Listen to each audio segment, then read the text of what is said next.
Bien-aimés frères et sœurs, nous vous saluons au nom de notre Seigneur Jésus-Christ et nous vous souhaitons la bienvenue à notre étude biblique CBC de l'Église centrale de Ouagadougou.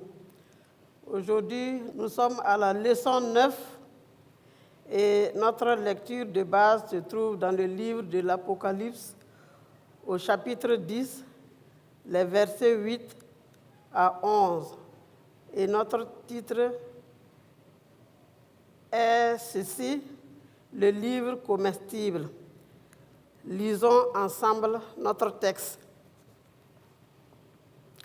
Et la voix que j'avais entendue du ciel me parla de nouveau et dit, « Va, prends le petit livre ouvert dans la main de l'ange qui se tient debout sur la mer et sur la terre. » Et j'allai vers l'ange en lui disant de me donner le petit livre.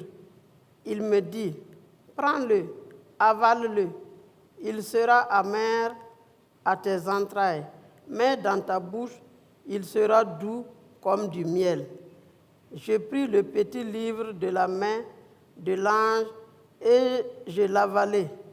Il fut dans ma bouche doux comme du miel, mais quand je l'eus avalé, mes entrailles furent remplies d'amertume.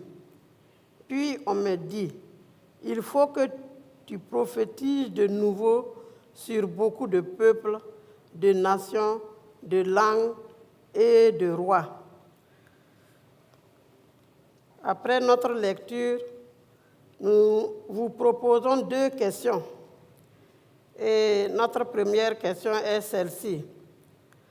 Jean reçut l'ordre de prendre et de manger le livre. Quelle différence y a-t-il entre le fait de manger la parole de Dieu et le simple fait de l'écouter et de le lire? La deuxième question est celle-ci. Quels sont les avantages du fait de manger la parole de Dieu?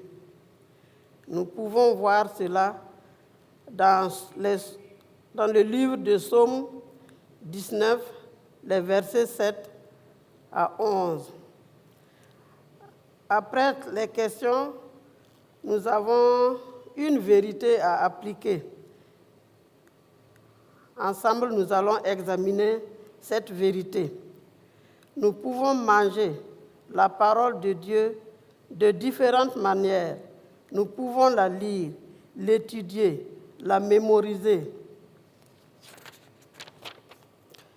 la méditer, la chanter, lui obéir, prier en nous appuyant sur elle et la partager avec les autres.